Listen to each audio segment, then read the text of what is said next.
Look at that, it's still April. Vita's still going on. I forgot to make a video, even though I have to do that every day. Gotta think of something quick. What can I make a video about? What would Mary Rosen do? What was that? What would Mary Rosen do? It's again. What would Mary Rosen do? Oh no. That can only mean one thing.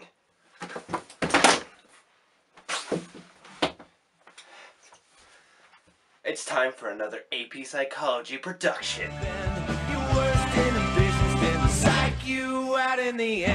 Why do we forget things? Well, it's to make room for things that actually matter. We forget the grocery list after we buy all the things that we need because we don't need that list anymore. We forget all of chemistry because thankfully you're not going to take that course again. Sometimes we forget things that we feel we should remember. According to Daniel Schachter, there are 7 ways that our memory fails us. Absent-mindedness, when you're not paying attention to something and you don't know which way the calendars originally were. Transience, when you just forget something because you haven't remembered it in a really long time, like, what was it? There's blocking, when you know the information, and then there's that phenomena where it's, what's it called? Oh, it's on the tip of my tongue. Your memory can fail you in other ways that aren't exactly just forgetting. There's misattribution, where you forget what the original source of something was, so you give it a new source. There's suggestibility, where you forget if you just heard it or if you actually experienced it. And there's bias, where you forget something else because you like a new answer better. And then of course there's persistence, when you don't forget the memories that you want to forget. Encoding failure is a result of that absent-mindedness. I think the example in the textbook is pretty good. Which one of these pennies is the right design for the penny? I don't know, I don't care if it's a penny. Is it that one? Probably. It wasn't that one. We forget about things that don't really make that much of a difference to us. Like when you don't remember your friend's birthday. We forget all of chemistry because storage decay is with the transients. The less you practice, the less you remember. Retrieval failure is that tip of the tongue phenomenon. That's it. When you remember something, but you can't quite get it out. This is where that proactive and retroactive interference comes into play. As Rory Mosen says, remember porn. That's semantic encoding from the section before this. Proactive remembers old, retroactive remembers the new. Porn.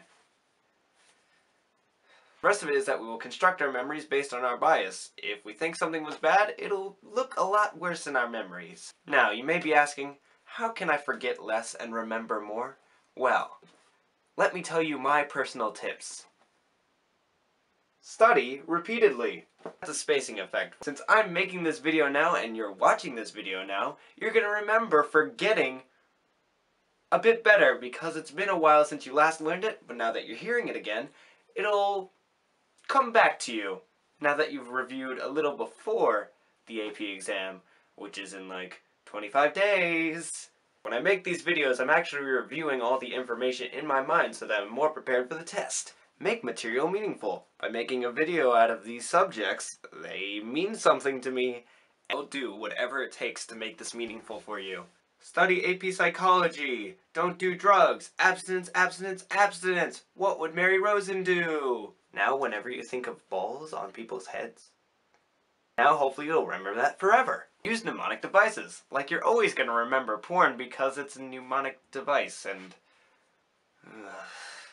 Separate the things you're trying to remember. If you're trying to remember everything at once, you might forget which AP is making you cry.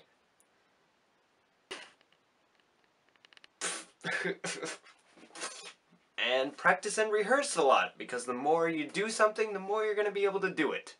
Like juggling, or trying to say one word. There's misattribution.